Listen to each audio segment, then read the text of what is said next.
But if we're waiting for us to actually feel run down, those cells have not been awesome for a long time. Mm-hmm. And the cell energy and the cell health has dropped down so low, the energy, the electricity of that cell, the pH of that cell, everything with that cell that's biochemical is like down at the 20% that is now measurable with lots of different tests that are medical tests. But we're waiting for it to be really low before we go and we do the initial, I think I shall act differently now. There's a false notion in our society. I'll take care of you if you take care of me. But the truth is, if we actually take care of ourselves first, only then can we change our life, change our homes, change our cities, our relationships, and eventually change the world. For those of you who appreciate the holistic lifestyle, you've come to the right place. Your host, Emanuel Troy, is a certified emotion and body code practitioner and certified group energy facilitator. You are now listening to Healing the Healer podcast.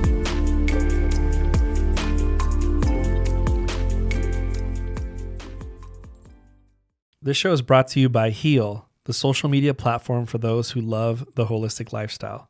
Are you tired of sharing holistic tips and getting banned or going to Facebook jail for sharing the truth? Are you tired of all the Facebook political drama? Tired of people who don't support energy healing growth? My wife Jess and I created a social media platform that was meant for people who love social media, communicating with like-minded people, and love learning hacks from other wellness practitioners. It's free to join. www.haveempathyandlove.com. Plus, every week you have the option and choice to opt into a cutting-edge healing group where you get energy healing for 7 days straight. Again, it's free to join. www.haveempathyandlove.com. All right, welcome to Healing the Healer podcast. I'm glad we're here. We have a special guest. As always, I bring the best people here that are providing lots of value here in St. George, where people are coming all over the world to go visit this amazing doctor. And so I want to make sure I make a proper introduction for Dr. Troy Graf. So he is the co-creator of the Life Transformation Mastery System.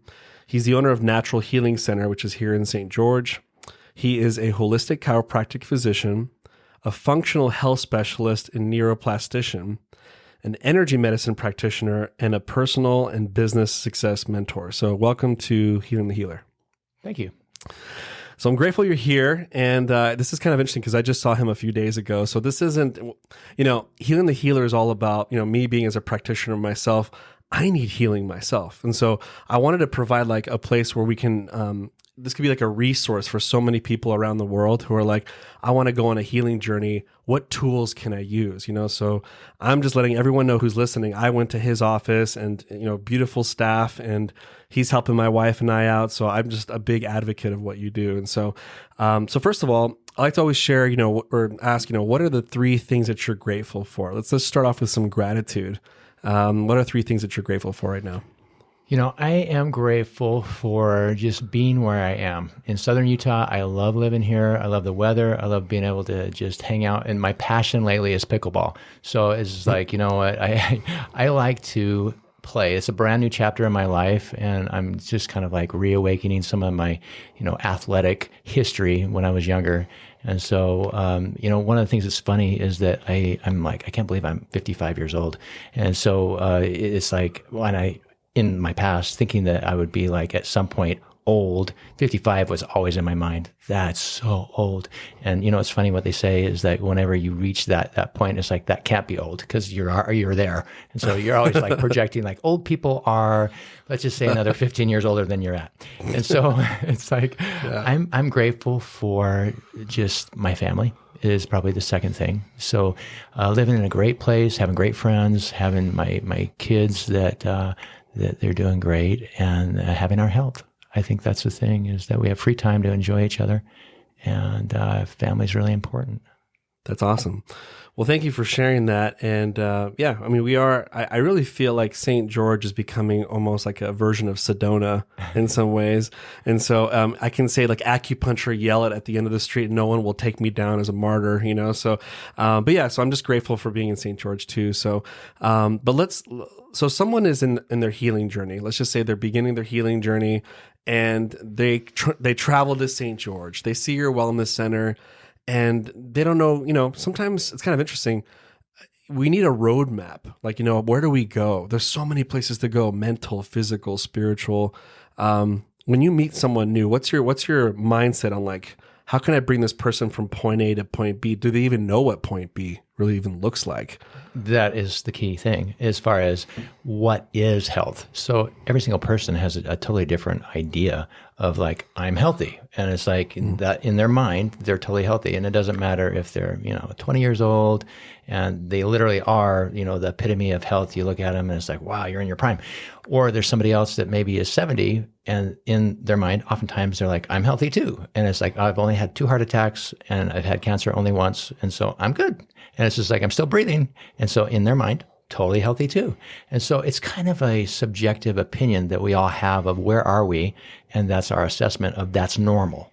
And I think one of the things that we find is what's normal and what's common, because there's a lot of common that we deem as normal. And we place ourselves usually in like, I am the most common, which means I'm the most normal. And it's like with that, then it puts us kind of in a point where it can be dangerous, because if we're like apathetic on making any proactive decisions, because everybody's had their heart attack, I'm just waiting to have mine until I actually do something proactive, then that can be kind of a challenge. And it seems like that's one of the big challenges, is waiting till we're having symptoms in any case, whether it is, a physical thing or it's their metabolism. There's a breakdown in some way, shape, or form. I'm going to wait till I'm diabetic until I actually, make a shift in my diet. There's a common mentality that can actually exist of wait till I'm busted and then I'll attend to myself. And I think that's kind of the thing that leads people in this realm. There's a lot of holistic minded people that are listening that maybe they've seen that from a family member and they thought, oh, I don't want that. And so they've been inspired to not wait, or they themselves have challenges and they've found that it's like, maybe the common care that would be healthcare, deemed healthcare, didn't serve them. And so medications maybe they were taking didn't really, let's say, alleviate their problem. And so they started looking and they just kept looking and looking until they found something that made it so that they had comfort restored. Mm-hmm. It's like that's kind of at the beginning. I know this is a long answer, but everybody comes with an idea of I'm here, and it's like wherever that is, and I want to go here, and can you help me? Mm-hmm. Which is great. And so it's just a matter of we need to find out and orient where is here really. And it's taking the time in the beginning of a relationship to actually invest into the come on and tell me everything that's going on that makes it so that it's like, this is you today, and are you happy? Or do you want to actually shift that? And if you want to have a shift, do you even want help? Or do you want me to just give you maybe some homework, or you're going to do it on your own? Mm-hmm. Or how much help are you petitioning? What does that look like for you? Because sometimes when people come and see me, they go, oh, look, he's a DC. So, he's a chiropractor. So I think that he'll adjust me. And then, maybe that'll be 1 week of care and then I'll be awesome. Maybe what they're looking for is just temporary relief of symptoms. Mm-hmm. And that would serve them. It just matters like what is the answer they're looking for, because in a way that's the openness that they have in their mind is contingent upon their expected outcome. Mm-hmm. That makes sense. And I feel like when it comes to, because you come from like so many, you kind of like understand the body way more. I also feel like third party is the best party in regards to like you have like almost a bird's eye view on like, how well are you really doing? Because for example, it's hard if you don't have something that tests your, like for example, your parasympathetic system. Because this is what's interesting. I went to your office and I started getting all these exams done, and and I don't know what's happening with my fight or flight. Yes, I'm stressed, but I don't really know how bad it is. I don't know what my bio weight is. Most people don't even know that term. Sure.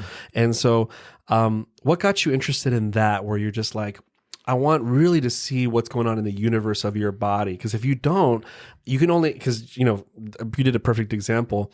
Even if someone looks really fit, 6-pack, they look really good, they may be dying in the inside emotionally and physically, they're not really healthy, Right. And so looks may be deceiving, and so what made you kind of go like, hey, I'm really fascinated by this. I want to like see what's really happening in the universe of someone's body. Like, how did that hunger come from you? I want to get kind of origin story a little bit on you. Like what made you hungry for that information?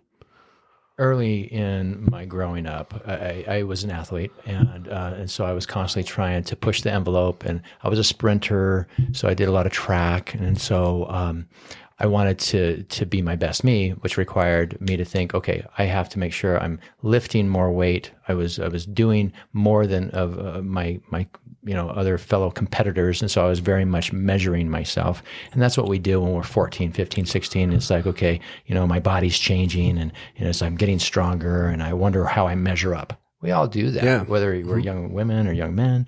And so doing those type of activities, I was pushing the envelope in my body at age 15. It's not mature yet. I mean, it's not skeletally mature. It's not mature in a lot of different ways. And so I had injuries. So I pushed myself because, muscles are stronger than bones. And so you can break things, and I did. So one of the first things I broke is I have a place in my neck when I was like lifting it was a deadlift. No, not deadlift. It was squatting. I was in a squatting rack. And so I had the bar way too up on my neck, way too high, and I lifted up and it actually broke off the bone in my neck. And so it's called a clay shoveler's fracture. It's a C7 fracture. And so with that, it's like, I dropped the weight and I'm like, something happened. Not a good thing. There was a big clunk and I felt weirdness. And so that was my initial, I would say, exposure to natural healthcare. Before that time, I really didn't have any experience with anything natural. But that was like my first chiropractic experience. And so I had some adjustments, and I never really went beyond symptoms. I only went until I felt better. And then I'm like, I guess I'm done. So it's like, and I was back working out again. And so I had multiple injuries over like the next 5 or 6 years as I was in college. And I was constantly working out on the track team. In college, I was on the track team also. And so I would have these injuries, and the only people that could help me ultimately were holistic doctors. And I went to chiropractors in the beginning, and they helped me a ton. So I thought, okay, you know what? I'm going to be a chiropractor. That's what I guess I'm destined because you meet them a lot. Well, yeah, everything that helped me tended to be at that point. That was musculoskeletal. I was doing a lot of athletic stuff. And so I didn't really have any metabolic things. I didn't have any nutritional things at that time. And so it's like I only discovered that later when I started having challenges myself, or my loved ones started having challenges. So really what happened is that I started venturing into chiropractic and going through the first few years there, realizing that I had people that I cared about that were not going to, let's say, respond to adjustments. And I thought maybe nutrition will help. So I went through multiple different certifications on how to take care of people with supplementation and how to determine, in a way, without lab tests, how to help a person. And so initially I started like working with kinesiology, so muscle testing and biofeedback, and finding out that, wow, the body's intelligent. That was the coolest thing ever. So finding out that the body actually has answers that you can find immediately. And as long as, let's say, there's some level of movement of energy, your yin yang, your polarity, your chakras, whatever you want to call it, that as long as there's flow, then you have some level of intelligence that you can tap into. I thought that was the coolest thing ever. So no guesswork. It's like I can take 3 minutes and figure out a person going through just kind of acupuncture points on the body and find out a priority. And then I could match it with nutrition. Coolest thing ever. So nutrition has a vibration. The body has a vibration. I can match them together.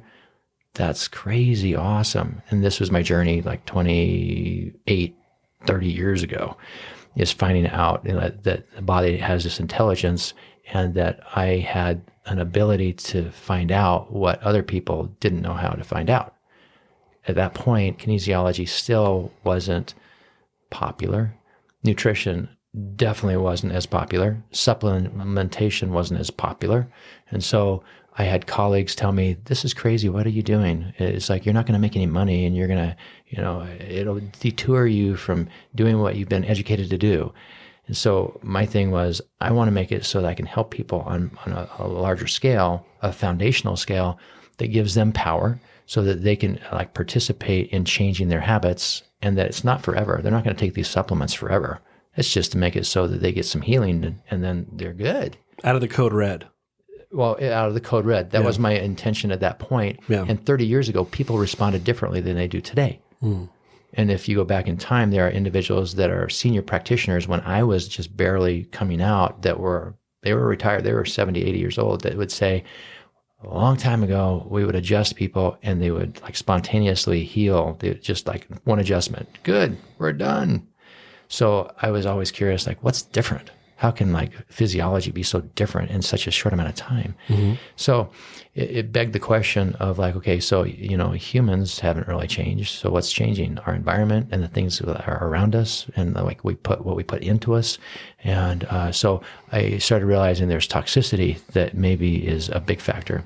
As we're on planet Earth, there's more and more opportunity for heavy metals and for man-made chemicals and other things that we're voluntarily making and putting into the environment and that we're exposed to. Right. And so I thought, you know what, adjustments are awesome, but it doesn't address those other factors. So that's where nutrition became a bigger emphasis. Right. So in the journey, every time that I would get to where I could take a person's, let's say, further on this health, let's say like if there's levels of health and function, that they would get higher and higher in function, but that I wouldn't want to take them higher than they were. And I would run into a glass ceiling. And I'd think that, okay, I'm doing really good with neurology and adjustments and muscles and things of chiropractic nature, like structural, the physiology, the movement. And then there's something else. So maybe it's nutrition. So we did a lot of nutrition. Then I started doing a lot of nutritional detoxification. So it was like get good in, get yuck out. So there's kind of this binary process of in, out, or on, off. So, it's like everything has kind of like this binary polarity, actually, you can say. And so I started actually just having more questions. What else is there that I don't know, that I was not taught? Because as doctors, we're taught a spectrum of what is our license covering. Whatever you are, whatever that is that you have as a discipline that is like, I'm licensed to fill in the blank, then we have a tendency to look at healthcare as that's what I do, so that's all that matters. And so in a way, it's like that can be a big hindrance. If we find ourselves ultra successful doing that, then it's like there's no reason to ask any other questions because my plate's already filled up with all the things that I love. And it's a fraction of what the person has as a need of their healthcare. But if I'm extra successful, why would I ask any other question? Right. I just There's keep no need doing for what it. I'm doing. Yeah, It serves it's my working. purpose.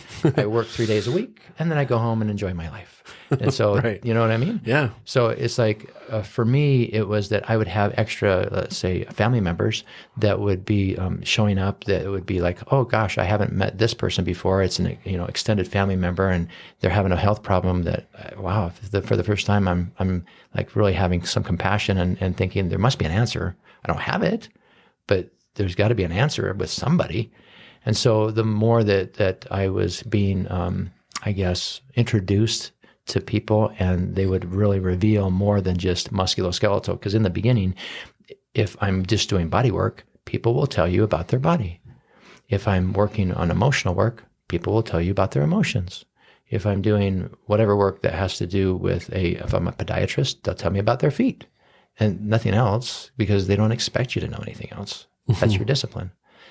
So it was kind of a challenge in the beginning to say, just tell me everything. Like if I could wave a magic wand and we could work on 3 things, whatever, then imagine that I had the ability to deliver that. What would those 3 things be? And that's how in the beginning I was able to get people to start to actually, really connect to this is a problem in my life, and, be able to kind of have a bigger perspective of way beyond their pain. It's not a low back pain. It's not a headache thing. It's like when I was doing nutrition, that was a big, like only nutrition and chiropractic, those 2 things. When I first opened, I helped a ton of people, and I thought, I have now found my niche. That is everything there is. I am now complete. That's how I thought. Right. And so in helping people that way, it's like, let's say 80% would get good successes to varying degrees, but there's 20% that weren't. And I'm like, if those 20% are important people in my life, and I feel for them, and they're family members or friends. And then I'm like, there's got to be more. What else am I missing? So when you're asking, like, what is the thing that made me decide that I would consistently be a student, is that realizing there's more than just what I'm passionate about or what I'm educated currently with. And it's like, what can I do to make it so that there's more simplicity? Because as I go to different seminars, there would be in-depth answers that could be like taking you down the rabbit hole. And it would be very, very custom. And it may be the thing that helps 2% of the population, which is awesome. But I'm looking for what can I do to make it so on a very simple level that we have this foundational, I can help 90 to 100% a little bit with everybody. Right. And then I can get more and more, let's say, detailed. And it's like, I can if I choose to, and if they choose to, we can make it so that we can take them higher and higher. So in a way, I wanted to simplify, because going through healthcare can be overwhelming in detail, and we can get lost in minutia. It's very curious. It's very fascinating. It's very entertaining, because if we're really, in a way, heady with the thing that we love, then you can go as deep as you want. And it's like, it's kind of fun. But what I was finding is, like, people don't really want fun. They want success, and they want it simple, and they want to make it so that they're in charge and that they can participate. Yeah. It's almost like, you know, for you, for example, you can talk about this type of work that you do, because there's so much things to talk about. Like, you know, you can go on deeper levels, but the thing is we're talking to a crowd that's used to taking a pill to give them a temporary Band-Aid. So true. And we live in a very microwave society. We want everything instantaneously. Okay. So there's some form of reprogramming that needs to happen to say, this may take some time, but would you rather have it completely gone, or do you want a temporary Band-Aid the rest of your life? Which is the question. And it's like, in a way, each person that I talk to,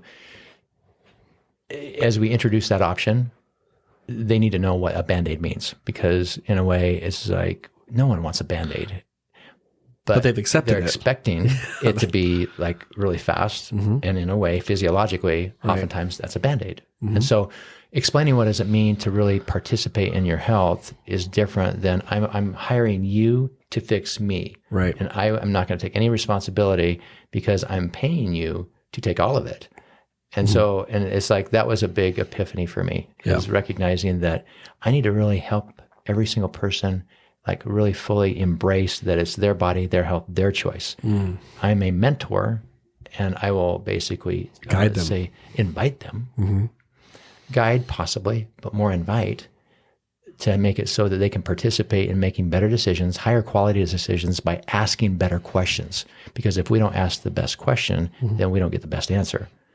I mean, just asking a question is awesome, but if we can have a better, more detailed question, then it's like, and especially if the person themselves asks it, because I can ask questions, but when I get my patients to start asking questions of themselves, then they're ready to shift. Yeah, it reminds me of, there's this lady who was mentored by Tony Robbins. Her name is New Yorka, and she said something powerful. She said, your life is in proportionate, like the success of your life is proportionate to the right questions you ask. So true. Yeah, and the thing is we're giving too much credit to people who just ask questions, but maybe they're not asking the right ones. There you go. And so I can see where you're coming from. We're just like, let's get them trained to learn to ask the right questions, to get them out of their own hole. And what's interesting is my mom, who was an oncologist, she was holistic and an oncologist, a rare breed, you know, in the Kaiser Permanente. But what's interesting is that I remember she told me, she says, the reason why I get so many referrals is because two things. Number one is I treat them like they're living, not like they're dying. So yeah, and so because of that, that's why they have success, because I look at them differently. Awesome. And then number two, she said, is that I need to find out they don't go back to the environment that created the cancer in the first place. It's their habits. It's their habits. Mindset. It's what basically led them to this point in their life. And that's the thing that made it so that I became more passionate about like beyond even nutrition. So I was doing physical work, structure work, movement. I was an athlete. I'm like, that's all there is at that point. And as I moved on, I realized, wow, what we put into our body, how we absorb, what we fuel ourselves, maybe that's it. That's the magic bullet. That's the silver bullet is what they would talk about. And it helped a ton of people. And then it's like going on, I was realizing, okay, there's more. Maybe it's neurology. I'm going to work with the brain. So as I work with the brain, doing things that have to do with measuring how the brain works. And I have a brain mapping system in my office, which I love. I work with brain mapping. I work with neural patterns and neural pathways. And we know how to train the brain to make it so that there is a response in the body that's much more accurate, which I'm passionate about, and it's awesome. And then realizing, guess what? What does the brain have? The brain is the hardware. What's the software? It's the mind. So it's like as we kind of start combining the mind, which is like, in a way, the apps. So you have the brain is like hardware, the phone, and then you have apps. And as you put them together, and it's like, wow, it's really cool if they're actually, let's say, able to support each other. But if you have an old dumb phone, I guess you could say, it doesn't run apps. And if you like drop your cool, awesome phone and you like treat it terribly, then it's like, it doesn't function so well either. So I started realizing there's more with emotions. There's more with what it is that we have as an intention. What is our intention? What do we want to have happen in our day? And it's like, whatever our belief is, our physiology would start to reflect it. So realizing how amazing our brain is and our mind actually is like the system that is the power behind that, then it made it so much more fun to go, you know what, I've been doing this all backwards. So I've been actually forcing the body to do things that I could invite the brain or the mind to actually just take over and start to facilitate and make it so that the body would mirror that. And then if I ever did any work that was physiological, then I would invite the body, not force it. Mm-hmm. Before I was great at forcing. I'm really good at that. But I think a lot of us are. Yeah. So we force things and we think like, I just need a bigger hammer, right. Like hammer this down. And so, and that doesn't really work so great. And so we can get temporary successes when we force. And so, I guess I get a little churchy at this point, a little like spiritual, and the part that has to do with, I go, okay, what is the big factor that we learn? We learn that when we force things, it isn't congruent. We force people to do things out of coercion or guilt or whatever, and we can get temporary shifts, and it doesn't build the relationship. So what's interesting is like when we force ourselves, because we talk about forcing others, that doesn't work out. But when we force ourselves, it's kind of like, that's how it all starts. So force, I go, that's that guy down there. He kind of like is like forcing. He uses that to make it so outcomes occur. And that one up there uses more power, empowerment, which is like the ability for us to have free agency. We have choice, and we have, in a way, there's an outcome that we get to participate with co-creating the life we want. So I started realizing that's really cool because I'm a spiritual person. And I'm like, okay, now if I can get like some success with people, I'm going to pronounce with some water. I need some water. Some success. I can't speak. Talking a lot, dry mouth. It's okay. Having success with people is a part of what I was first taught is using force. And you do get outcomes. Making it so that there's a long-term benefit and having there be a participation with the person is powerful in the relationship because it's not codependent at that point. And then we turn more into mentoring and teaching and inviting. And then it's more or less we have a participant, which is what I personally believe needs to happen in healthcare in our country, is that everybody needs to take responsibility on what decisions they make. And God bless them, they can make whatever decision they want. But at the same time, it needs to be that we are personally responsible for whatever we choose. And I'm glad you brought that up because it reminded me of Jeff Olson, The Slight Edge. And he talks about how, and there's so many self-development books out there, sure. But I really feel like the slight edge is like the glue to every self-development book. And if you don't apply that slight edge, then all self-development books don't really do anything for you, in my opinion. But it talks about how small disciplines over time create the result that you're looking for, Right. but also small errors and decisions will also lead you. But the premise of the book is to train you that in 6 months, the person who does the small disciplines, the small errors in judgment, look exactly the same within the 6 months. But then in the 12th month, this one goes upwards and the other person goes down. But everyone gets frustrated around the 4th, 5th, 6th month saying like, what's the point of me eating a salad? I look just like the guy who eats the burger, you know? But the thing is that's not the way it works. People who are very successful, they do little things day in, day out when no one's looking at them, with no one telling them what to do. They just self-motivate themselves. And then a year later, they're like, how did they do that? It's a miracle. It's not. It's just the daily disciplines they take. That's called the slight edge theory. Yeah. And I just feel like, so whenever I work with people, I tell them, I'm like, apply the slight edge in your life, in any area of your life. Love it. And just know that it's going to be incremental, but look at the compound effect. Right. And so it's almost like he uses a lot of the compound interest. You know, like compound interest is a good one, like the multiplying of the penny. Would you rather have $1 million or the multiplying of the penny? You know, and everyone wants the $1 million. We live in a society that wants immediate gratification. So, but yeah, I'm glad you brought that up. I'm curious because this triangle thing's looking at me, and I'm just curious, like, what is this all about? What does this mean to you? Why did you create this little graph here?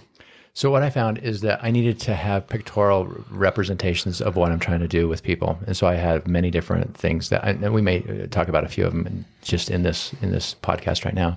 So what I found is that people would have a difficult time responding to initially movement was what I was doing when it's chiropractic. And you can see where there's a 1, 2, 3. So that's the third thing out. That's not what I do now. I don't start with the third thing. So mindset, awesome. It's awesome working with mindset. And what's interesting is that's the third thing out. And oftentimes people will start with that too. Metabolism, I work with a ton of nutrition. And at one point, I did that principally. I started with nutrition for a period of time, for years. And then I found that there were blocks on each one of those where people didn't respond as fast if I did it different. And so I was like, what is a better way? Because I know there's a better way. So I was exposed to some new technology back in like 20 years ago with lasers. So lasers are, there's an ability for us to have coherent, focused information. So light is that way. And if it's a true laser, which is different than LED because that's more scattered. So laser's focused. And so if you have intelligence, then you can make an impact on your body, conveyance of intelligence. And the laser, if you pulse it, it has the ability to then convey more energy of intelligence and information than if it's straight. And there are benefits for both. But I use both. I use straight laser and pulse laser in my office for different purposes. And I found that if I did that, I could impact the cell in a way that I couldn't before. And what would that mean?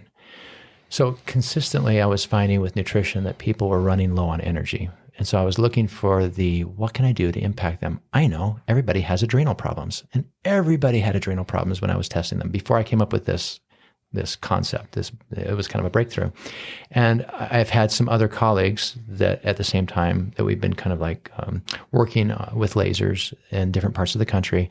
And we would have laser trainings and compare notes. What are you seeing with patients? Oh my gosh, I saw another miracle. And it only took, 3 minutes. What would have taken 3 months? I was like, well, what is that? So it's like we were trying to figure out what is the laser doing? So lasers have been around for a while. In healthcare, they were mainly involved in Europe, from what I hear. And so Russia was a big part of that way back when they're always ahead of us. They're always ahead of us. But they're motivated in a different way, and it's not by dollars. It's about like, what can we do humanity so that we can help a lot of people very cheaply. Yep. So lasers, I used lasers in my practice about at the 2000 straight up, 2001. 2000. That's about when I started with laser. And I started with a company that is still being used today, and it has lots of, what's it called? Their patents. They're what's the word I'm looking for? They have approvals, FDA approvals for different benefits of how they use the laser in healthcare. And so with that, one of the focuses with the laser is to make it so it creates energy. And they postulated that it was actually on the mitochondria. And so it would make it so the viscosity in the cell would be lessened. It would make it so that there's these rotors apparently that spin in a mitochondria to make more ATP. I know that's a little heady. What is ATP for? Because everyone's going to wonder what that is. What is it? Adenosine triphosphate. What is it? It's that doesn't help. It's basically the Krebs cycle. It's making it so that it is a conversion of what you eat, right? Like glucose, sugars, and it's converted in this cycle to make it so that you create energy. Are you making the cells happier? Is that what's going on? So what happens is it makes it so that you're converting, you're making more of this fuel with light, not glucose. That's a trip. So it just makes it so that it is changing the inside of the cell to spit out more energy bucks. I talk about it like energy bucks. So it takes so many energy bucks to actually run your body. So I tell people, if you're overdrawn like a bank account, you run out of energy bucks. And so what I want to do is I want to give you more energy, and in the form of these energy bucks, so you're not overspent. And so it's like you have something in the bank. So if we can make it so that I'm building up your bank account in each of your cells, all of your cells, then you have money to spend. You have energy to spend. And if you can spend it in the right way, then you make new cells. And you make them faster. And that's what the laser helps me actually create kind of a faster cell replication. It's called a mitotic index. It makes it so that you have mitosis happen faster. So it's splitting of the cells faster. So you heal faster. That's the coolest thing ever. So it's like, and that was the postulation that was like, what's going on? That was the, how does the laser affect? And so that was what they still are believing it happens. But regardless, it just makes it so they've found that inflammation is reduced, healing is advanced. And so people, they may have a broken bone that typically would heal in 7 weeks or 6 weeks, and they're able to do it in like 2.5 weeks. So that's a big deal if you're talking about an athlete that needs to get back out on the field. That can be the difference from getting a scholarship if you're in high school or not. Or if you're a pro athlete, that's, well, I mean, they're paid millions of dollars to actually perform. So, a lot of pro teams have docs that know how to use lasers. And not just any laser, but there's lasers that are like hot lasers, and these are lasers that are cold lasers. So the cold laser is, it's called in PubMed, it's biophotomodulation. That's a big fancy word.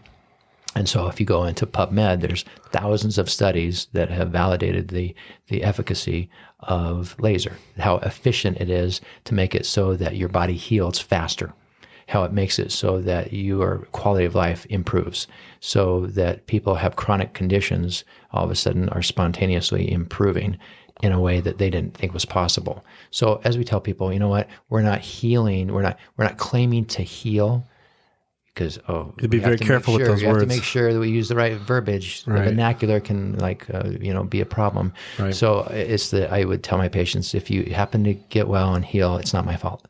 So I'm just gonna help you out here. Or your immune system assisted you, but I just helped your immune system out. I'm supporting it. I'm supporting it. Yeah. It's like using the right words is an important factor.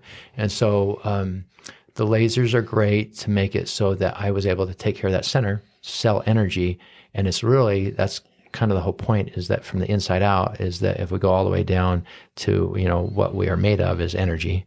And so I figured, light energy. So if I can use light intelligence in an intelligent way, not just LEDs or scattered light, but something that's focused with the ability to send a message, then I could impact the adrenals. I could impact the thyroid. I could impact different organs that I was finding was constantly a problem. So when people in the beginning, when I only was using chiropractic and nutrition, they would have a pattern that was your adrenals, they're hammered. They need to be supported. Everybody had adrenal problems. Everybody had thyroid problems.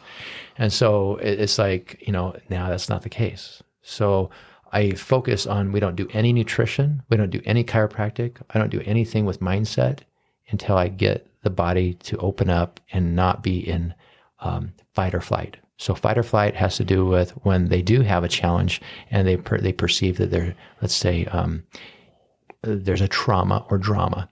And so they lock themselves up with, I'm not safe in this environment. the world is not safe. And so, heartbeat increase. Like, my muscles are so tight. I'm not breathing really easily. And blood goes everywhere where and then everything else kind of shuts down, right? It's not working. Blood is shunted to where it only goes into the certain the parts center part. So I'm having symptoms with my hands. I have numbness. I don't understand. I've had all these doctors try to help me and I don't get results, or I've gone to these great practitioners and everybody else gets results, but I don't, and so they eventually start to get depressed. So people, I found is like when I would use laser with them, I could unlock and get them to be unstuck. So people are stuck more so now than they've ever been stuck. So I think there's different factors that are environmental. It could be our cell phone. It could be from 2G to 3G to 4G to 5G, and how that affects us, because it's like there's spectrums of how that energy is more like a microwave, and it messes with our body, our cells, our nervous system, our brain. And so, and it's like, who doesn't have a phone now? Everybody's got a phone. So you have it on you all the time. So I'm kind of cooking myself all the time. People respond differently now. It's kind of like, what is it that's different? We have more of the cool things that we think that we can't live without. And I don't want to live without a phone. But the whole point is like, what can I do to where I have the benefit, but I'm prudent in how I use my phone? And so there's just, how can we adapt? Or if you have some EMF protection that that out there. And I saw a doctor that I follow, and he almost had like a bee net, almost like a bee net, like a hat with like a net over it. I've seen that. And then he was proving it with the Richter number went down, and he was kind of doing this. But I'm like, I don't want to wear a bee net. I don't want to do that. But I do have an EMF sticker that covers certain, because there's also dirty electricity that happens in the home that people are not aware of. And so, in my opinion, is this, and I told my son this, is that like, I'm a truth seeker. I love to find out what's really happening in my environment. And I told my son, I'm like, poison above, poison below, poison in the water, heavy metal toxins. Like, it's good for them to know like everyone is dealing with this. And I think that's why our society, I think we're the most obese country on the planet. Mexico actually passed us up in the last year or so. Well, now we're the second. They use all of our food. That's the whole thing. We just ship all of our food down to them. And so anyway, it's kind of curious that they're no longer eating as a culture, right? Like what they used to. They're becoming Americanized. Right. So it's like, it's just, we spread it around. We're very helpful. Spread to the world.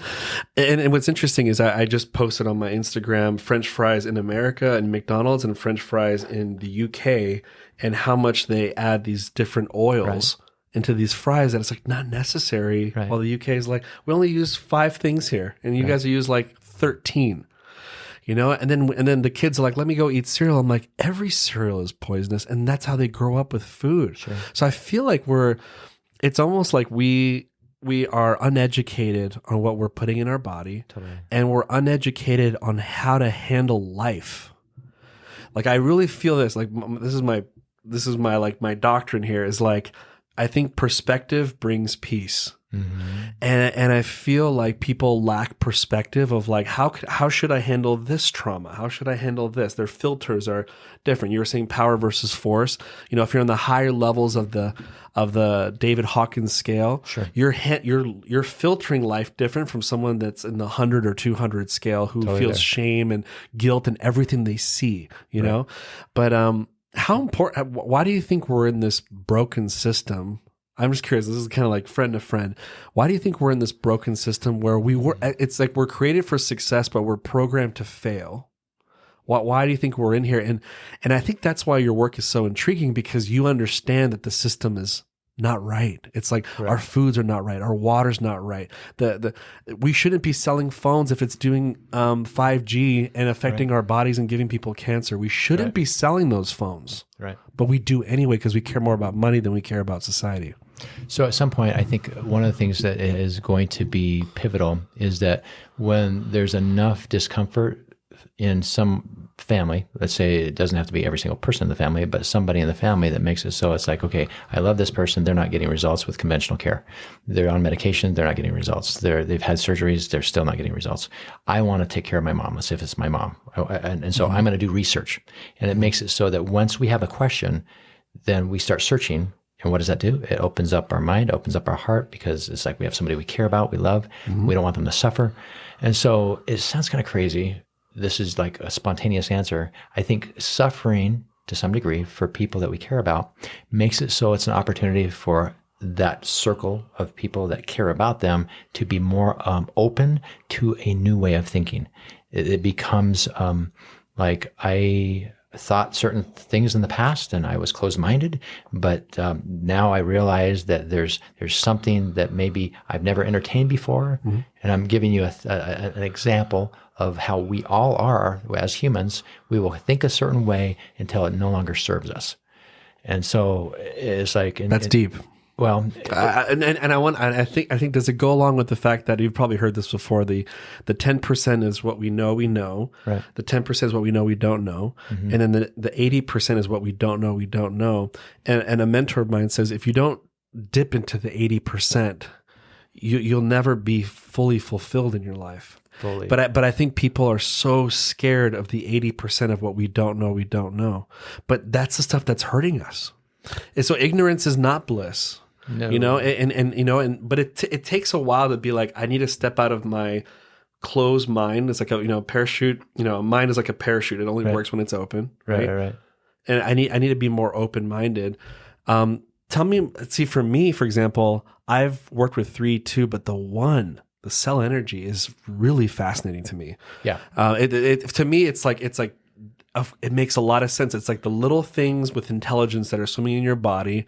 How are they doing there? And there's, I don't know how many millions of them are in there, but I'm just saying, how are they actually doing? How are they performing? Are they mobile? If they're not mobile, why aren't they moving faster? I know I saw my doctor friend, he took out some blood and some cells, and he was looking at some cells, and he saw them; they were all smushed together, and they weren't flowing. Right. And he's like, "What did you eat before you came here? Because something in your diet is basically making your cells sticky, right? And they should be flowing. They're like not flowing. They're like a dam, right? And so my mind was just blown. I was just like, look at my cells, like they are not doing well, right? Congestion. But what's the most shocking thing you learned about cells? That's like, hey.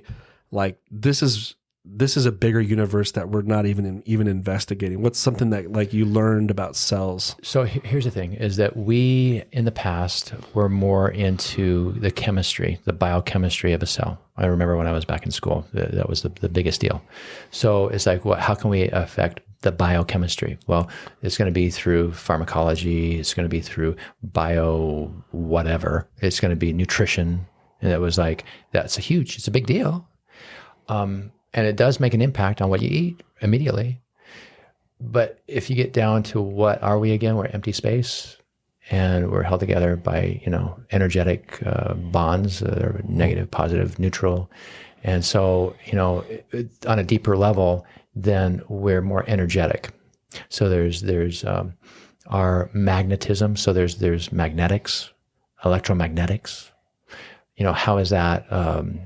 How do we affect that? And so I would say on the most basic level, when I talk to people, I go, okay, if we're going to impact you with, let's say, eating, how long can you go without food? And they'll give different answers. And it's like quite a while. Let's say 40 days. So we'll just toss that out. And so it's like, okay, so a while. How long can you go without water? And let's just say 4 days, just random. Right. It's like, okay, that water's important. And so, how long can you go without air? And it's just like, oh man, not that long, like 4 minutes, let's say, so it's like, it's getting less and less and less. And so air is like even more important, right? So in a way, how long can you go without, and then you can have the next question. What are some other things that are in a way even more impactful than air that would make it so if you didn't have it, it would be like you would succumb in less than 4 minutes. So you can start asking those questions. What would there be? And so, if you think about it, the intelligence that actually drives everything, all the things that I already mentioned, is energetic.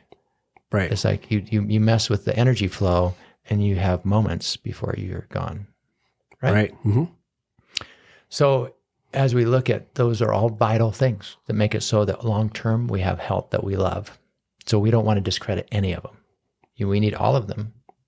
It's just a matter of, if I was to focus most of my attention to make it so initially I make an impact that the outside becomes available and modifiable and improvable with less effort, then I know if I start with the center and I go from the inside out, then the outside takes care of itself much easier.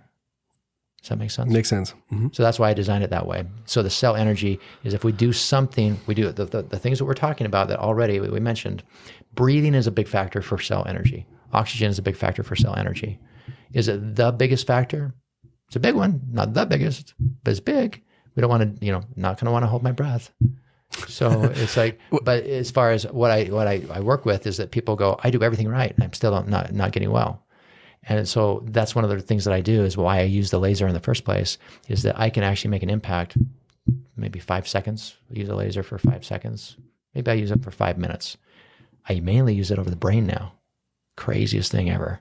So I used to use it on different body areas, like the adrenal glands, because people had adrenal problems. So I'd use laser over the adrenals, and I had great results, but it took a lot longer. I started using it over the heart. I use it over the heart, and I use a different laser. There's a violet and a red that I put together, and it works on the sympathetic and parasympathetic part of the body. That's what we postulate, because it makes it so that people then they start to feel again. And oftentimes a person starts to spontaneously tear up, and it's just like, well, we're opening up the heart chakra. And so we're moving energy, we're flowing. So really going back to with cell energy, working with flow. It's like there's no flow. So I would basically say, like, before I get into flow, that the brain, if I put laser on the brain and then I have them do some sort of action, so they're moving their body. So now I'm doing cell energy, brain is controlling the coordination, and I'm using movement. And if I have them focus on something with their mind at the same time, so I have them think of a thought and really connect with it emotionally, I'm doing mindset. That's kind of cool.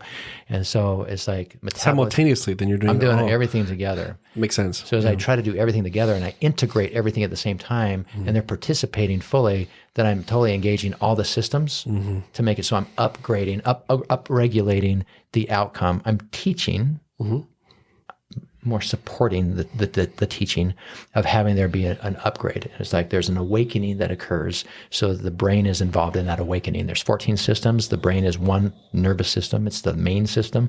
And the other 13 systems kind of support that system. So what I started doing is giving analogies with my patients. And I said, okay, if I was a mechanic and you were bringing your car in, by the way, your body's the car. So you bring your body into me and somehow you tow it in. All right. So I'm like, let's just kind of see what we got here. So I open the door, and the first thing I'm going to do as a mechanic is what? I take the key, I put it in, and I'm like, let's just turn it over and see what's happening. Right. And if it goes clunk, clunk, nothing happens, then as a mechanic, I'm thinking dead battery.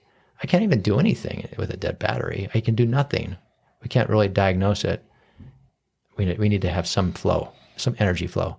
So I found that it's like, if there is something that's impeding flow, then I can't move forward. My internal diagnostics, because really the internal diagnostics is you. I'm only like assisting and kind of like helping as a detective.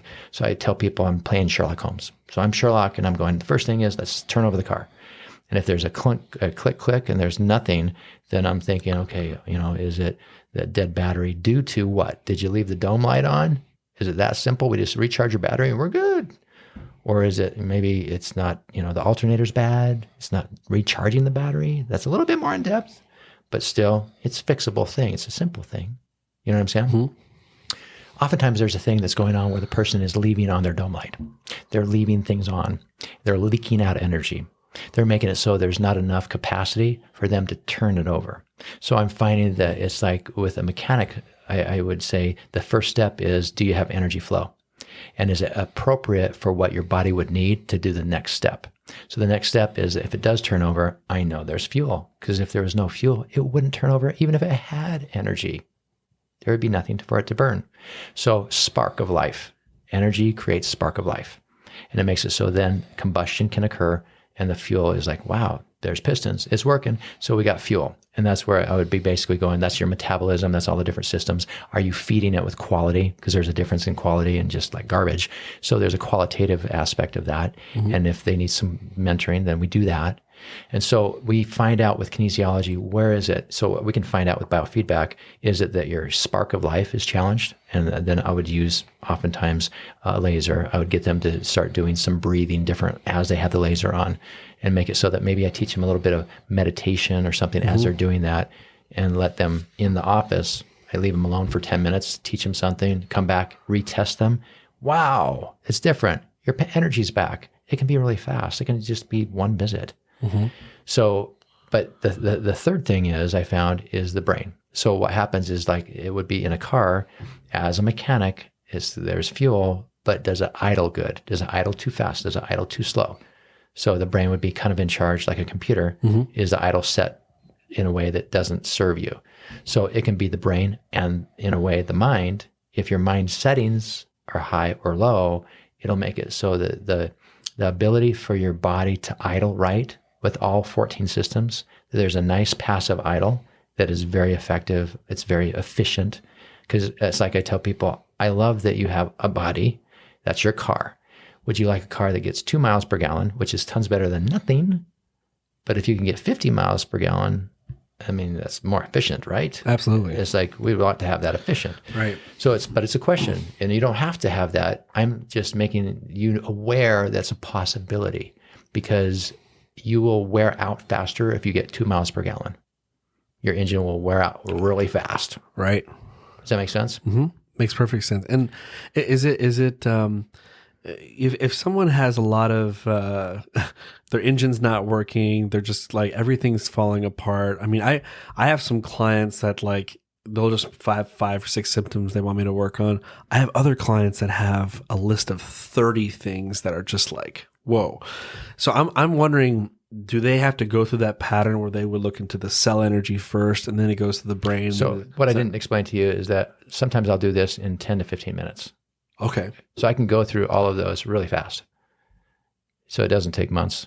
Right. So, but in my mind as a diagnostician, I'm like, if I get the cart before the horse and I want to do what I want to do, and I don't actually honor the part of the cellus first, and then we're going to do brain clarity, because I can do that like back to back and almost concurrently. I can do them together.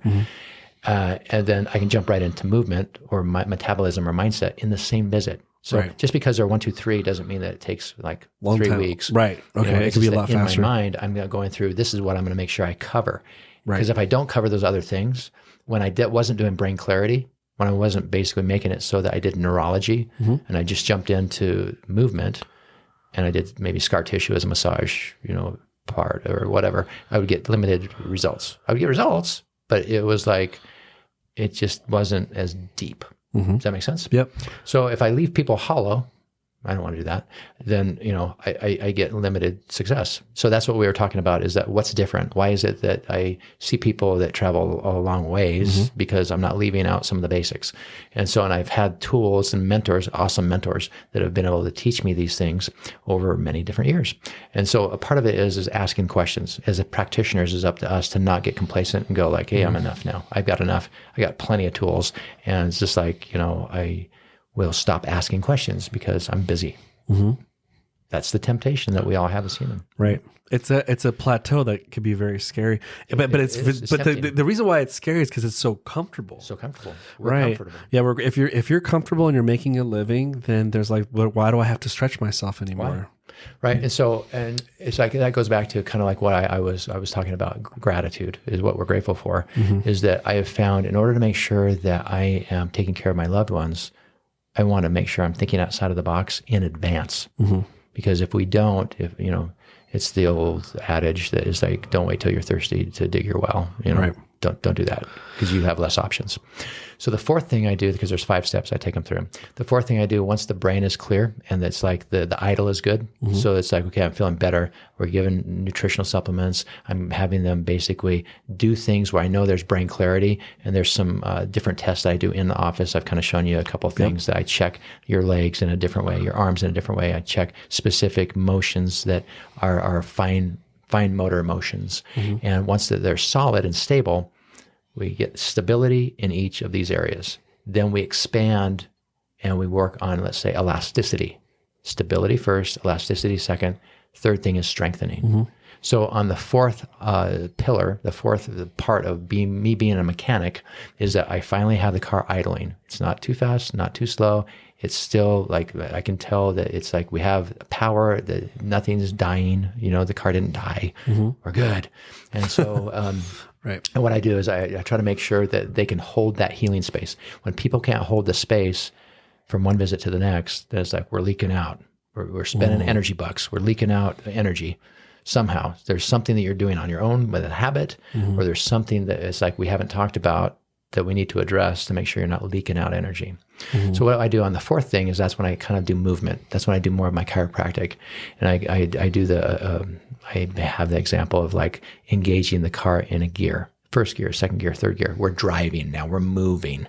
So it's like driving the car as a mechanic. Let's just see if there's issues with it pulls to the left, or it's like the suspension is challenged. Where you could have premature, let's say, aging by using your body. If it's like not prepared to go out on the road, then you'll start having a breakdown, a wear and tear prematurely, early arthritis.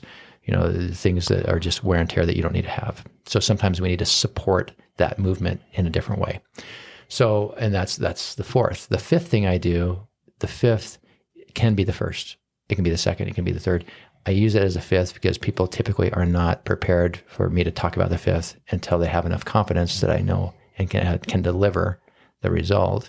And then I go, really what that is we're going to work on the navigator, the person that drives the car. So I've talked about the car as in like, it doesn't have intelligence. It's just like a thing in your body, it's like a tool. kind of that way. Yeah. Tool. Yeah. So the tool makes it so that the navigator actually gets where it's going to go. So really the most important part is the fifth step, which has to do with, dude, where do you want to go? And it's just like, it's let's find out where you are. So let's identify like, where are you in your life? So it's like to determine your orientation is the next step is where am I? Where do I want to go? And so it's like in your life, are you happy with your job? Are you happy with what you're doing with your kids? Are you happy in your marriage? What's the thing that brings you joy? How often do you do that thing? Did you stop doing it 10 years ago? And it's like the things that make it so that the navigator is being rewarded, that there's purpose, passion, and there's like a level of joy that is happening on a daily basis, because otherwise the navigator can totally screw up the other four steps. That makes sense. Yeah. And I feel too that part of the stress that's happening is because of that weird fact in America where it says that 80% of people would rather be self-employed than go to their work. So it seems like a lot of the stress is like comes from them going to work and building someone else's dream instead of building their own. Correct. And usually the only reason why they're not building, why they are building someone's dream is because they were just programmed to do that in some ways, and just fear of maybe stepping out on their own zones. Can I succeed on myself? Because I work with a lot of entrepreneurs, and then I ask their body a question. Do I feel worthy of having success? And their body tests 37% belief. It's like, okay, well, that's really low to believe in yourself, And I think but like you said, the fifth one is such a key one. It's where do you want to go? You're the driver. What goals do you have? And I think so many people, I guess the car has taken so much of their life, like that it's broken down. Right. They can't even think about where was I driving in the first place? Like, like what am I doing? And why do I even have a car? Why do I even have a car? Where did this car come from? Like, and I think because I know sometimes when I do sessions, it's funny. I'll talk about their physical symptoms, emotional symptoms, and then the last one, it always gets me how their ceiling is closed, where I'll say, hey, if I could just rub a genie lamp and ask, what do you want? Like, if you could have any gift, like, the gift to speak up and have confidence or have more abundance relationship, that's the longest silence I usually get from clients is just like, they can't even think at 5 years from now. It almost scares them. Sure. Because they've just been too busy like drowning in their own water, if that makes sense. So what happens is we talk about this. Yeah. Is that there's the fight, flight, freeze, fawn. That's the I have a trauma, and then what do? We get stuck in reaction. So we're living in reactive state. Reactive state. Yeah, it's sympathetic dominance. So we're basically having our body constantly ready to fight or run away. And so when that occurs, there's no time, there's no energy left for like love, for purpose, passion, and abundance, because it's like, I'm just surviving, dude. You know, you're too busy getting chased by a bear. Oh my, yeah. We don't even think about the possibility of happy. It's because it's like survival only. And so, and really, and that's good that we're talking about this right now, because it's the like, what is different now? I think that because of the rapidness and the expectation of, it's almost like social media, where the everybody else is happy and I'm not. So I'm comparing now. So I need to run faster, do more. And whether it's a facade, it doesn't matter. But everybody sees my life because it's like I'm in a glass house now, social media, blah, blah, blah. And so there's a lot of pressure that can be, you can't ever get away. And in the past, you would have relationships that would be like, let's meet together and actually break bread. Right. And we will talk. And TV, it's like not even with TV, it's like pre-TV. And so it's like literally people would connect and it'd be eye to eye. And it's like they would have a relationship and things were slow. Yeah, right. But there was deep. So you think deep about connections. That there's not the depth. Right. And it's almost like a desire to have more. There's many more people that I'm like, that like me. I have lots of likes of lots of people, but no one knows me. And everybody kind of knows that. It's like, you know, how many people really know you? Because that's where your happiness really comes from. Right. Is when you have a true connection and you know it's a true friend that knows you. You know everything about you. They know all the good things and the not good things, and they still love you anyway. It's like, how many relationships do we have like that? Yeah, and Jim Rohn talks about, he says, if you can leave this world with just 5 good friends, you've succeeded in life. Wow, right. But unfortunately, we're looking, you know, instead of the 100 fake friends that they wouldn't piss on you if you were on fire across the street, you know? Yeah, and I think I think the facade is a really big deal. I know Elon Musk talked about it once, where he says that, like, you don't know how depressed this person who's put a facade on Instagram is, but then you start comparing with them, saying, my life isn't that great. It's really boring, you know? But if we were to kind of just teleport to that person's just like they're not happy with where they're at, you know? And I feel like, I'm trying to remember what quote it was. It was saying something to the extent of like if you want to have true integrity, you're the same person behind closed doors, into your family, into the city. If those people are perfectly aligned, that's true integrity of character of who you are. Correct. The problem is that we're divided and it's causing brain damage to ourselves. If we try to like, this person's different, my family, and then I'm different in front of society, I'm different here. It's like you're broken in many ways. And I think that's what people are trying to run their life that way. And they think there's like a light at the end of the tunnel, but there's they don't go to sleep at night that well. They don't, because they're just not, there's like a war inside of them, you know? And so I think being authentic with you, I think that's the best part of the, if you're listening, this is your first time listening to this podcast, I think the beginning of really your healing journey is to say, I'm going to be authentic to myself no matter what. Right. And even if it hurts, even if it looks ugly, even if I don't look good, the reality is if you don't tell yourself the truth in the beginning, you will only end up with lies the rest of your life. So it's interesting that you would say that, because one of the things that I've been thinking about for the last few years is, why is it that so many more people need to have this cell energy addressed? Why is it that wasn't really even a thing when I first started? And I'm glad I have my laser. You know, it's like, I think it would have been effective 100 years ago, but it's like now it seems to be like I have to have it. I tell people, they will say, which is the tool that you would want to have if you basically had to get rid of everything? And what's the one thing? And I'm like, oh yeah, probably I have this one laser that's awesome that I use on the brain. And it's like, it's the thing that makes my life simple. Now I can do things old school. I can go back and do things that I did before I got the laser and still get results. It's just so much more difficult for me to do that. And so it just saves me, right? But what I would say is that what has really intrigued me in the last 10 years, and I've been doing this, 26 years now, just in the same office I'm in right now, is that so much more where I feel an importance is mentoring. So that fifth part that has to do with the navigator, engaging with the navigator. And so in the past, I was like, I'm going to work on, and it would be one of the other four, which is entirely important. But the reason why I'm believing that cell energy is such a big factor that I need to start there and make sure I don't miss is that the navigator hasn't been honored.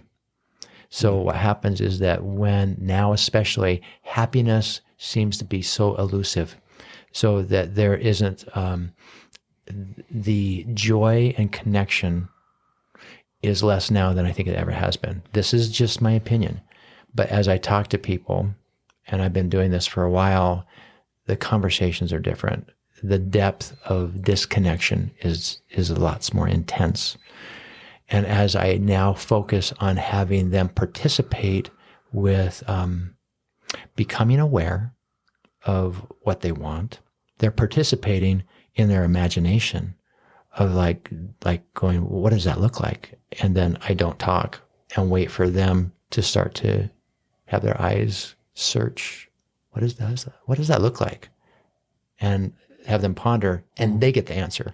I want them to get the answer. Right. Then after they get it and they can start to articulate it, then I'm like, okay, that's awesome that we are like coming up with something in your mind.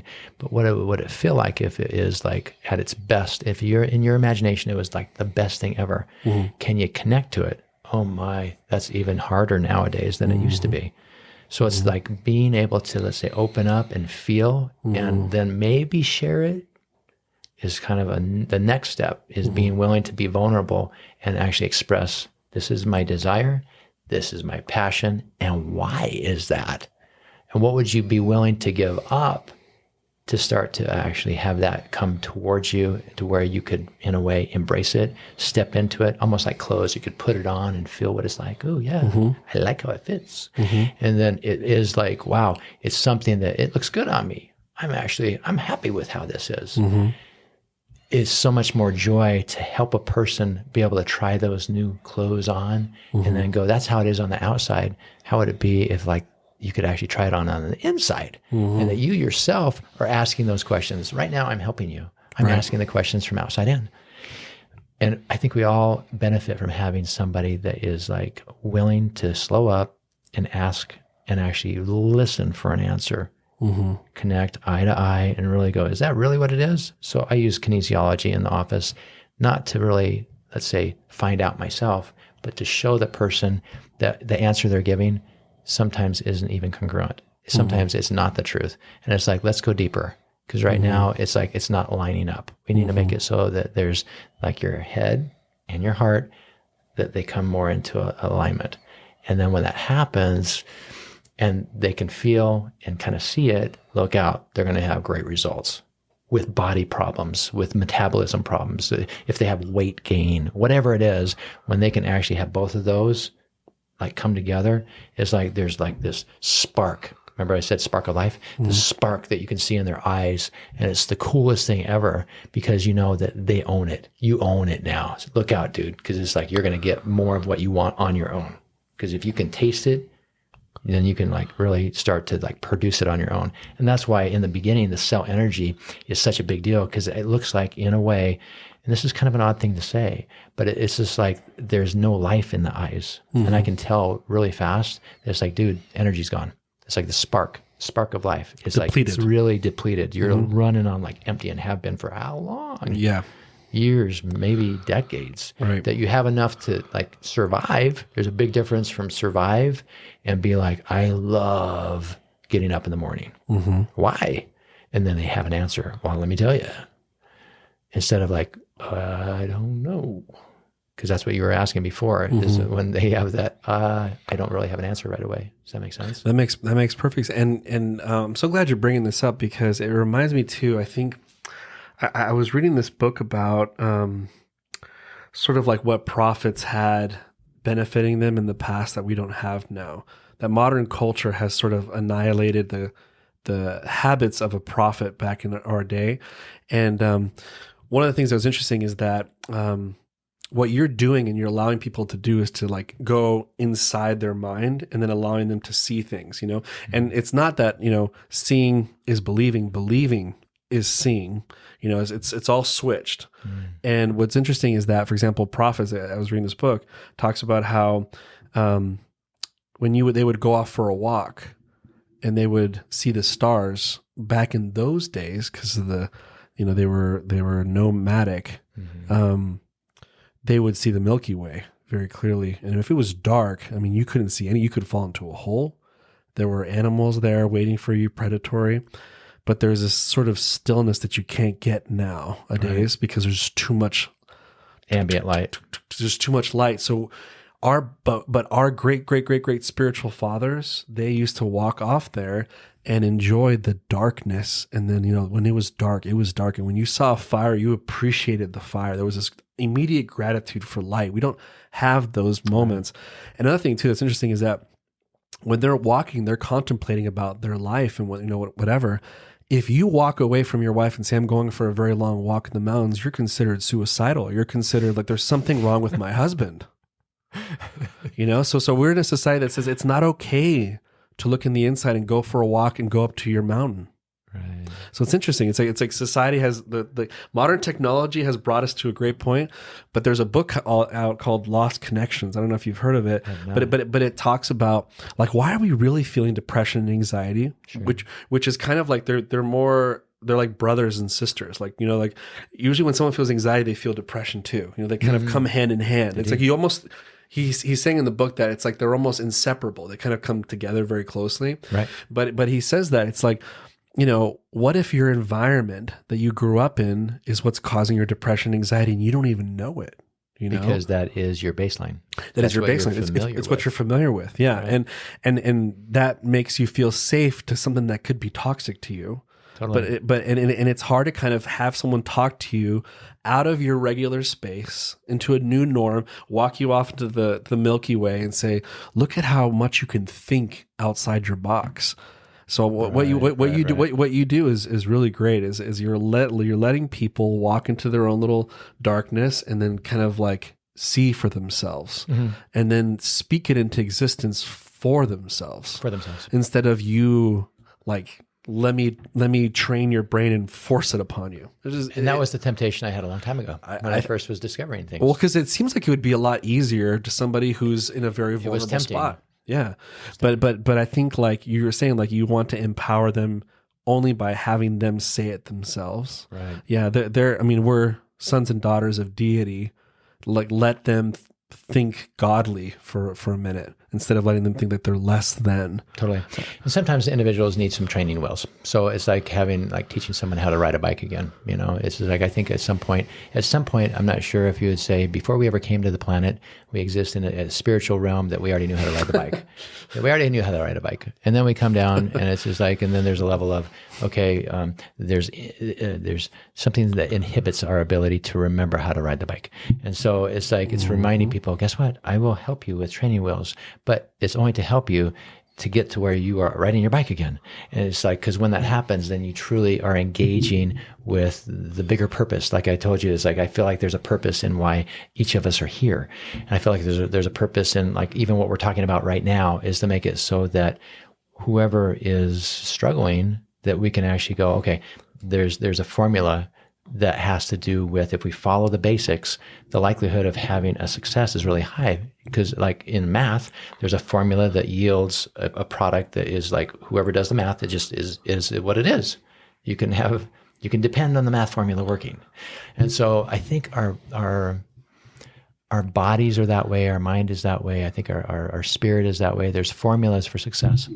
And there's obviously different ways that we can get there. It's like there's different variables that you multiply them together and you can have an outcome. But what I find is that there's a lot of challenges that people have variables, and each variable, instead of a whole number, is a fraction. And if you multiply multiple fractions together, the end product is what? Really small. So people feel really small when they have these variables that affect their life, and each one have literally been fractured, like having experiences that make it so that I feel less than, Right. or I think different thoughts that would then reflect on how our body starts to shut down. And it gives us this constant stress where there's, excess cortisol. There's a matter of the biochemistry starts to reflect what's in the mind. So the biochemistry is right there. And if you wait long enough, it'll reflect everything as you get more and more disease to almost death. You can measure anything with the body. Why would we want to wait that long?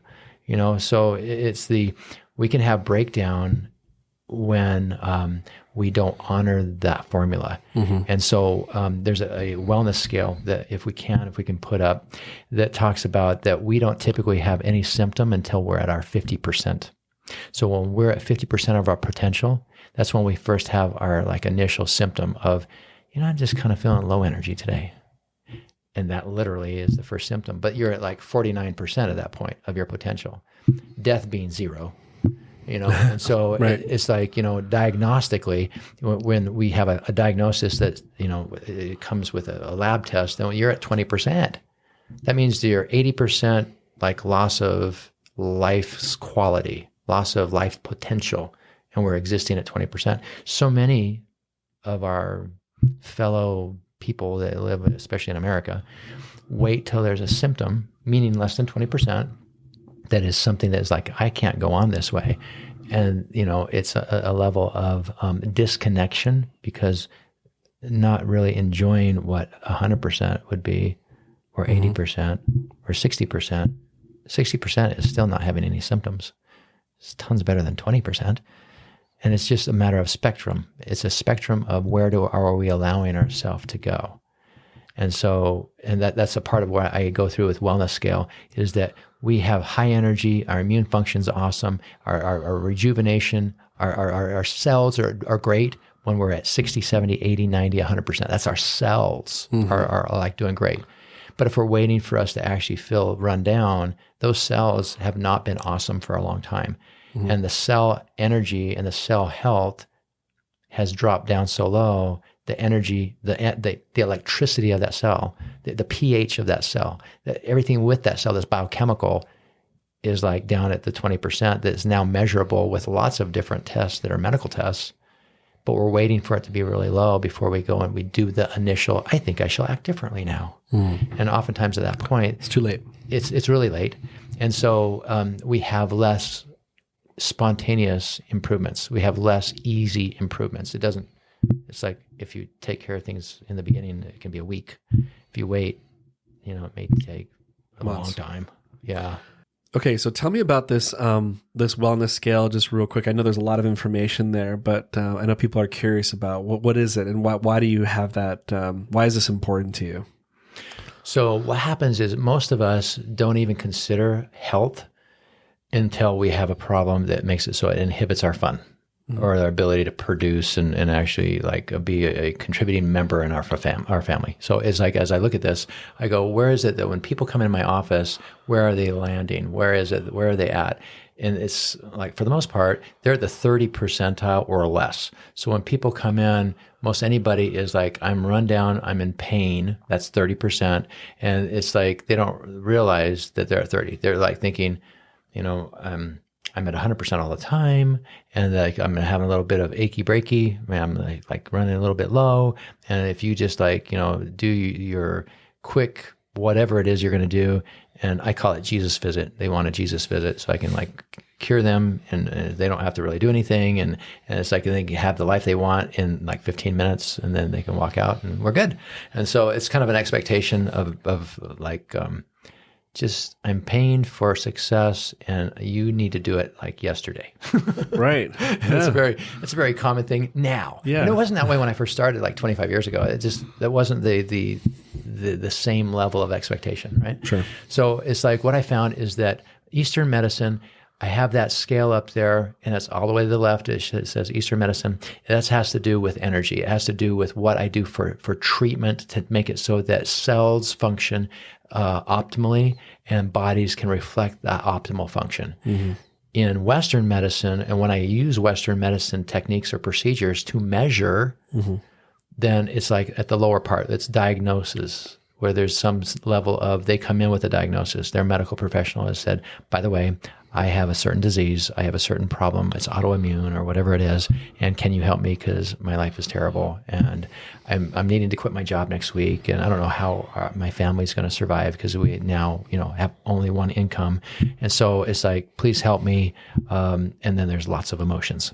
And so there's like life-threatening breakdown. So threatening doesn't mean life-threatening, doesn't mean that it has to do with your life is coming to an end. It can, but the quality of life is threatened. So it's like, you know what? Because of my new condition, we can't go on vacations anymore. We won't have any money. Because of my new condition, then I'm going to have these medications that really make it so that my hormones are going to be off. And when that happens, then my husband and I, we can't enjoy life like we did before. It affects our relationships. It affects our intimacy, and there's lots of emotions there. And so it's like waiting until there's something that's easily measured in Western medicine style is like a crisis. So I tell people, if you're in the red zone, it's like you're on fire. So when people have a symptom, and I've kind of like taught this, I taught this to you when you came in, is that it's like if there's something that is a symptom, if you're having a pain, then it's like your body's on fire. And I play fireman, so I dress in my fire gear, kind of like, and it's like I go in with, I need to put out the fire first. And that's like the most important thing is to make it so that you're feeling good. But it's like we have to actually work on inflammation. So it's flames on the inside, inflammation. And so it's like there's places that are dysfunctional, that is like internally not working very well. And so it's that there's this lower function that is like, I don't like being on planet Earth. I'm not enjoying each day. And I yearned for no symptom. And I tell people, well, in the beginning, it's like when you're on fire, it's like there's a negative scale. It just matters how much on fire you are. And then if we can take you from a -10 to a -8 to a -6 to a negative whatever, we'll get you up to a 0. And at 0, you're not on fire anymore. I mean, you're maybe smoldering a little, but it's like you're not like burning up. Right. And I can leave you like that and wait for you to go on fire again, which is waiting for you to be pain, run down, and drop back down in this lower function of 30, 20, 10. And so I let people kind of evaluate themselves on where are you on this subjective scale? Are you in the negatives with symptoms? Because really, it's like when you start to heal, you don't have symptoms at all. So on this scale right here, healing really doesn't happen until you're at 51%. So when individuals are like tired and run down, they're still into the negative. They're still on fire. Right. They're actually aging. Inflammation is the common thing that they talk about now, that is like you can do different tests. There are lab tests, blood tests that measure different inflammatory enzymes in your body. And so, and it's like you can measure those things. And so what happens is there's inflammatory things that we take in by food. It's like we can think inflammatory thoughts. It's like it all basically makes it so there's a low energy. It's very heavy. And so we don't really get out of that until we revamp all of our habits and start actually, let's say, making a shift in how we think, making a shift on what we put in, make a shift in really our activities. And then we can actually go into the positive number, which is strengthening. And it has to do with all those other numbers that would be abundance numbers. It has to do with joy and passion and really it has to do with relationships. It's how we relate to others. It starts to expand. So when people are on fire, they don't even have relationships. They're like, man, I'm freaking burning up. I don't have any comfort to connect with my daughter, my husband, anybody, because I'm on fire and I'm not comfortable at all. So it's like we basically go inside. We kind of break down. Yep. So to get into the mode of where we're into the blue and the green, that's expansive. And it's like it's easier for us to then be compassionate and actually be the person that we know we are and that we want to become. But it's basically being congruent so that we're working on healing new and old traumas in the Eastern medicine part, where it's like heal those old trauma. So whatever's happened to us emotionally, whatever has happened that we maybe had old accidents in the past that literally are scar tissue. So you can have scar tissue that's physiological, that is like, wow, I literally have scars. And it's like if I do foam rolling, it's like it kills my legs or whatever it is. It's like we got to like break that up. It can be that way emotionally. So it's like getting to where we can actually address some of those things that it's like, I'm triggered with certain things in my life that make me want to run away or box somebody in the face or whatever it is that hopefully we don't do that, but it makes us feel that way, right? And it's like they're still like addressing, they need to be addressed. They're challenges that if we let continue, then they spin us. We spin for years. It's not something that typically just goes away spontaneously. We got to do the work. And so going into like from the blue to the green is really then we're going from addressing those old trauma to making it so that I want to expand and I'm going to do things that support my new growth. Right. It's like watering a plant. You don't get to a point where you go, that plant's green enough. I'm not going to water it anymore. I'm not going to like weed anything. I'm not going to fertilize it. It's good enough. It's green already. Because if you don't attend to the plant, it will not be green anymore. It will die. It will go down. Yeah. Right. And so it's like, however we are, we can have the life that we want. We can create the life we want, but it requires a plan and an intention and hopefully some repetitive actions until our last breath. Yeah. I think this is really cool scale because I really feel like, my mother always believed that Western medicine, Eastern medicine have a place together. Right. She said that they need to combine, right. and that she said that's the future, and that's something you don't want to say in the Kaiser Permanente hallway, but she said it because she was seeing clients or patients improve because of what she learned outside of her regular schooling, right. And so, but one thing that I want to share with you on a more personal note is that the reason why I created Healing the Healer was kind of like a dedication to my mother who was healing so many cancer patients, yet she died of cancer, which is ironic. And what I found out is that sometimes healers don't take care of themselves.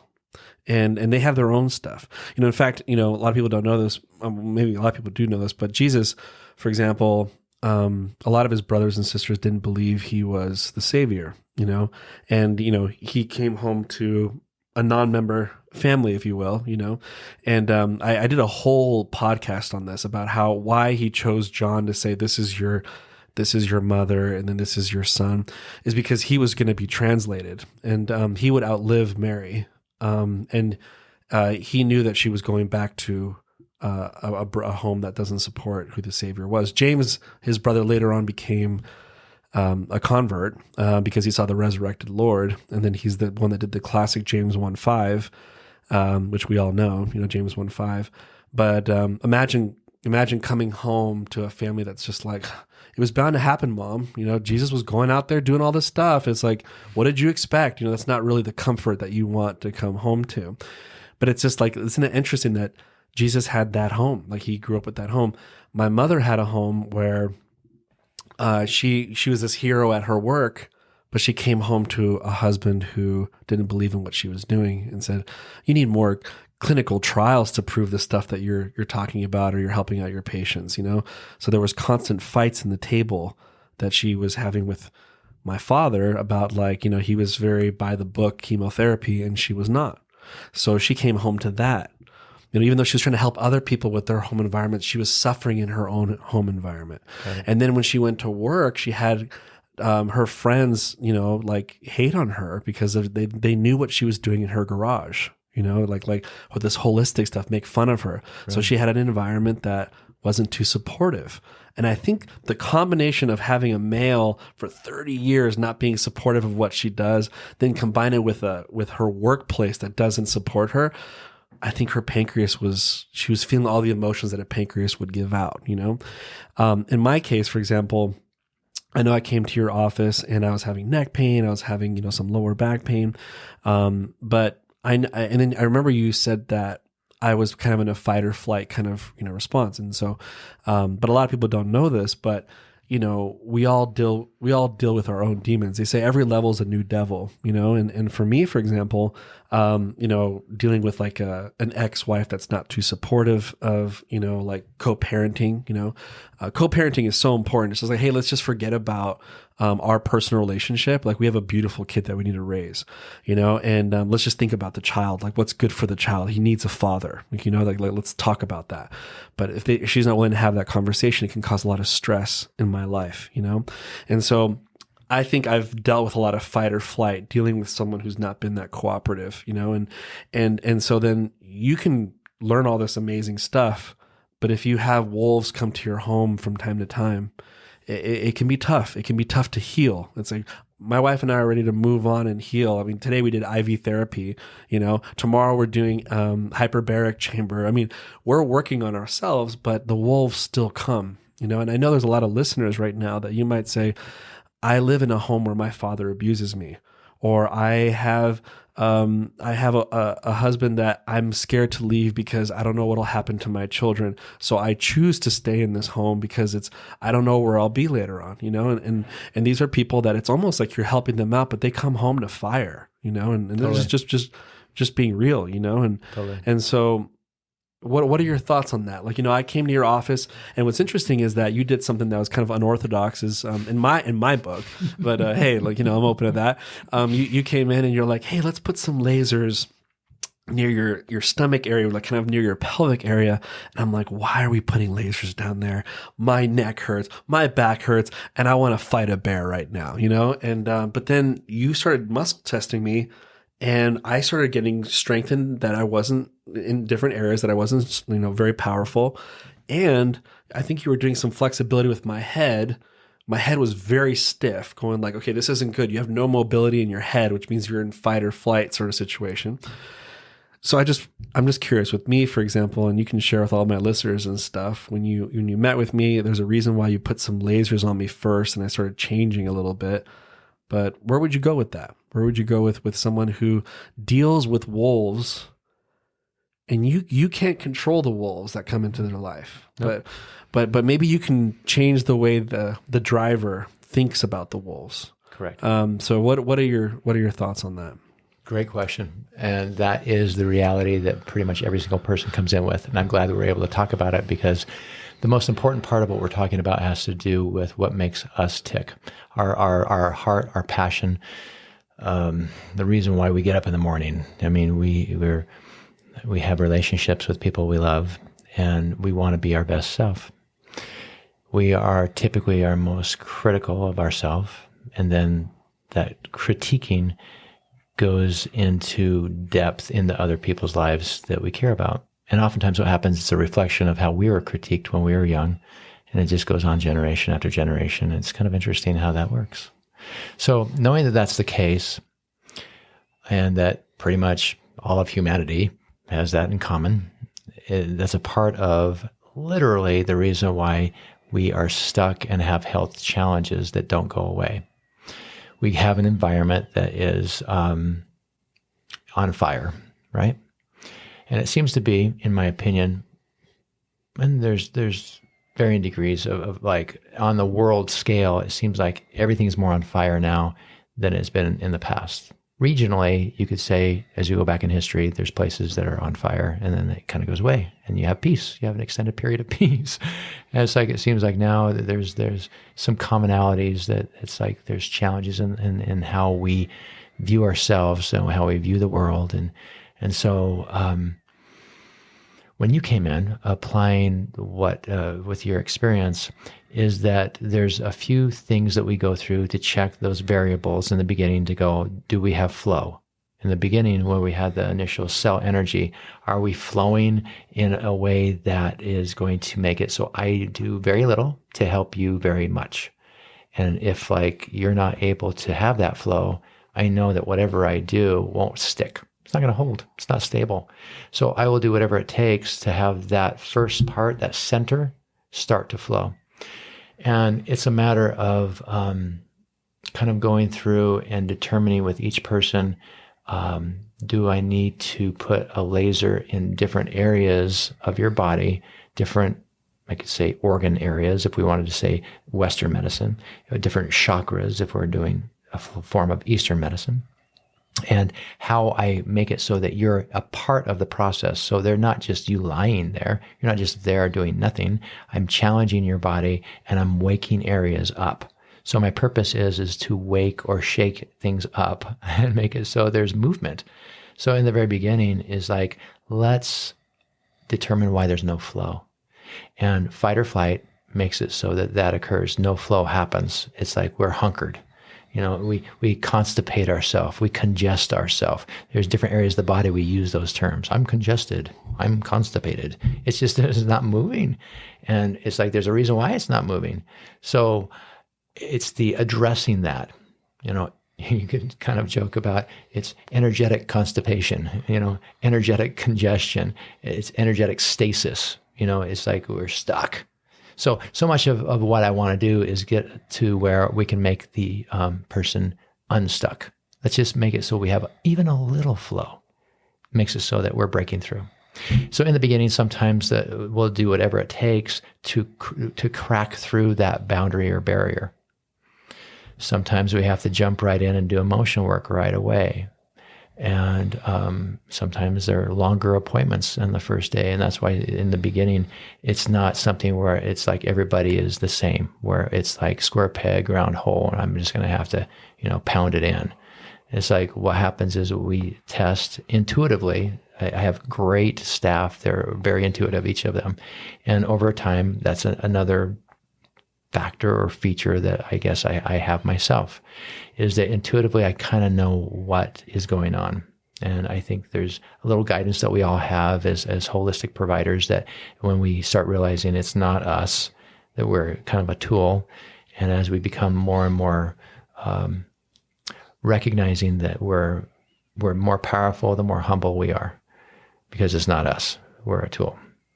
And the more that we petition for divine guidance and answers, then I think it flows through us, and it makes it so that we can actually come to conclusions faster and faster, because it's really about service, right? So that's one of the things that I guess was for you, is that when you came in, it's like, okay, what do we need to do to break you out of this funk and do something in a way that makes it so that you have an unconventional, amazing experience that we can get you moving with very little effort long term, but a lot of effort in the beginning, because it's like we're going to do stuff that isn't common. And we did. And so like if you were to walk around with me and we had, a full patient load for the whole day, you would find that there's some similarities of what I'm doing, but each person would be totally different, and I'd do a different sequence, just like how you do the work, is that there's similarities, but the coolest thing ever is when we tap into what the body is telling us what we need to do in the order that it needs to be done. And then the challenge is, what's your homework? Because I want to make sure that I just don't leave you to somehow dilapidate into how you were before, but I engage of, we're going to make some changes. We're going to make it so that I have you do things different. Even if it's a simple thing, it takes 5 minutes in the beginning. If I can change your pattern at home, and you're willing, and you're let's say, desiring a new pattern, then I know that there's hope for having us have a significant impact. I found that it's like doing what I was doing years ago was making differences, but I was finding that it was very much palliative. It was temporary. It was not getting to where I could really change a life. And so having that be the epiphany, going, I want to have a different impact on these people, because I want to make it so that they literally have a solution they didn't have before, and that I become more of a facilitator to help them get solutions. But how can I make it so that they have the ability to keep engaging without actively coming back as a on fire? I'm on fire again because my home is on fire.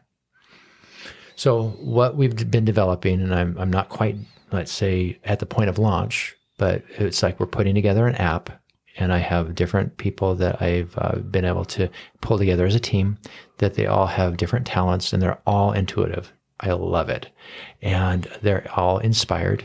And so they are a team that basically honors the same thing I honor, as far as knowing that we're all here with a purpose, and that that everybody also has a purpose, and that we want to help them, like each person that we're working with, achieve their greatness in less time, not wait till they're 60 years old before they start scratching on that. We can actually make it so that we start recognizing within ourselves, what is my purpose? What can I do to bless other people's lives? So what I'm doing right now is putting together an app and making it so that it's a life transformation mastery system, so that we can really make it so that there's an ability for people to engage from home. And there's content on there that will be free to make it so that we can teach the basics of having just people be able to know that, okay, if I do this pattern on my own, I will have a breakthrough. I will have transformation. That's what we want, because we really want to make it so literally we have family transformation. Starts with us. So it's our life, our own personal life. But as we transform and we become different, it's easier for us to invite through our example for our families to do the same. Because I know that it's like, if we don't make an impact on the core family, then it's like we're going to have success. And then later, without support, like what would happen with your mother, is that it's like we all need to have people that are around us honor, respect, and support us. Mm-hmm. It's like when that doesn't happen, we degenerate and we suffer. And eventually we break down to a point of where it's on this right here. We have diagnosed conditions that degenerate into serious conditions, which makes it so that we check out early. So with that, that's a very heartfelt, it's something I'm passionate about. Each of my team members are really passionate because each of us have had crazy, how would I say, chaos in our personal life. And we've had to actually do the work to come out the other side, knowing that no one's perfect and that we can actually have much more empathy going through what each of us have gone through, whether it's a death or divorce or loss of something, of a child, a job, things that have been life-altering. For me, I had my spouse pass away last year, so I'm a recent widower, and there's a story that goes with that, and that's why I'm passionate now, especially to make sure that I'm applying some of these truths for transformation for a person, but especially a family eventually, if a person wants that. And it's like that changed me permanently. I was already really passionate a year ago. Now this is like a brand new mission. So I determined just a couple of days ago that I would actually change my practice style, and probably going to be practicing out of my house now, and make it so that I can have people come, and whatever distance they're coming from, I'll be going from a clinic to a house that is actually bigger than my clinic. And it's going to be in an environment that's much easier to work with people, that's less sterile.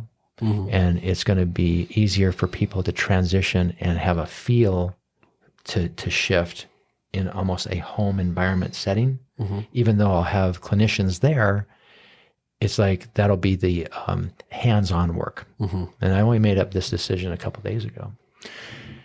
And we're launching our app. It'll be in a few weeks, but that's going to be something that we want to make sure that we're supporting other practitioners even, so that it's like regardless of who people are seeing, that they can have the ability to do the homework. Mm-hmm. So that everything we talked about before that has to do with some of the basics here, with cell energy, with brain clarity, with the metabolism, with however it is that we're having struggle, that it's like people can continue with whomever they're seeing, and that we'll fill in the gap for home care. Mm-hmm. And the home care is literally, we're transforming how we think, how we feel, making it congruent, making it so that we'll have coaches that is like, it'll be a membership if people want to go further, that they can apply these things. We'll have mastermind sessions. We'll have the ability for Q&A. It'll be awesome. And it's going to be at a point where anybody can afford to do a membership, that they're a part of a community, and it'll make it so that there's support that they haven't had, and that will be answering the questions that they can ask in a Q&A environment. And obviously there's going to be needs for individuals that need much more in-depth individualized work. And so we'll have that option too, to where it can be one-on-one sessions, whether it's coming to our office or we do it over Zoom. Mm-hmm. Whatever it is to make it so that we're addressing literally their passion, make it so that they're loving their life again, and they have a support team that's very much intuitive. Like each of my team members are extremely intuitive. They're very spiritual, and I'll venture to say they're Christ-based in what we're doing. And so with that, I feel like the team has been prepared through struggle and strife in their own personal life to knock off those rough edges, including myself, and to make it so that we can help people because we've been where you've been, and that not giving up is the key. Just don't give up and apply the basics. And there's ways to actually make it so that we can sharpen. It's kind of like we can become the tool. We can actually become who I believe we're meant to be, but that we don't have to do all of it on our own, which is, I think, of what your intention is of even having this podcast with all these different people that are mentors, that it makes it so that people understand that there are so many, let's say, amazing practitioners, physicians, that is like they've been helping like thousands and thousands of people. So what we wanted to do with this app is just make it so that we're not a replacement for anybody's doctor or a therapist, but that we give people a tool that is able to answer some of the most basic things that has cell energy, brain clarity, all the things that we talked about with mindset, movement, metabolism, that doctors can still be awesome at what they're awesome at. They don't have to be different, and they can basically use our app to accentuate the success that they need for their patients. And for individuals that don't have a doctor or therapist, they can do more on their own. So maybe they won't ever need anybody like that until there's a major crisis. So that it just gives people much more option. And it's kind of like what we talked about, empowering.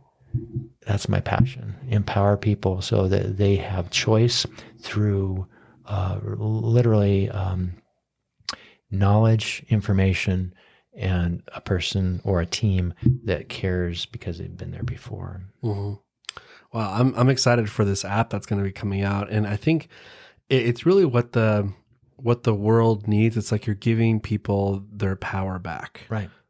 And we've given it away, and especially baby boomers, we like gave it away, and we realized like, wait a minute, like I have more power than I think. And you're kind of like opening up that door for them. And you're basically like, I really believe spiritually we have, our angels and archangels, around us helping us out. We need sometimes a metaphysical team. Sometimes we need a physical team to help you out, both. I'm a full believer in exactly that same. And we need to petition both frequently. Yeah. And be totally open to actions that seem to be illogical from the outside, but on a gut level, that we go, you know what, go with your gut, because that won't take you off astray. It's like, combining your head, combining your heart, and go with your gut. You combine those three, oh man, you're going to go places. Yep. Fully believe the same thing. Yeah, and I personally believe, sorry to hear about, your wife passing away, but I feel like she is cheering you on for that app to be created. And I think more than ever, it's amazing how they just transferred to the spirit world, and they're literally cheering you on more than we think. And I feel like I want to like meditate to the point where I can hear their applause because they know we're headed in the right direction, and I think you're headed that way. So I'm grateful for you coming down. I'm so grateful for all the work that you do. And if there's anything I can do to help you get that app out there and let people know about it, I'm all for it. Like I said, I have a very abundance mindset. Right. My wife sometimes brings up, she's like, people should be interviewing you, I'm like, no, I'm okay. Really, I want to interview people that are providing value. And so then this could be, Healing the Healer podcast could be a really huge resource just for to understand that there's more doors that you can open up that will unlock things about you. It just makes sense. I'm anti one tool person. Right. I think you should have a multiple tool belt, just like a handyman does. He doesn't come in with a hammer and says, I'll fix everything. He has multiple tools. Sure. So we should have multiple tools to assist ourselves. That just makes sense, And so I always end the pod. So I just want to say thank you for coming down here and sharing some wisdom with us. And I'm going to make sure that, any links that you have where people can find you, your practice, your address, even just we'll put it on the YouTube and the podcast so they'll have access to you and to get you. And just grateful that you came down here. Thank you, Emanuel. Yeah. I appreciate you. Definitely. And, I always end the podcast saying this, the world has this false notion of I'll take care of you if you take care of me. But if we just take care of ourselves, then we can change our family, we can change the city, we can eventually change the country, and we can eventually change the world. So thanks everyone for listening in, and stay tuned until next time, and I look forward to keep adding value to you.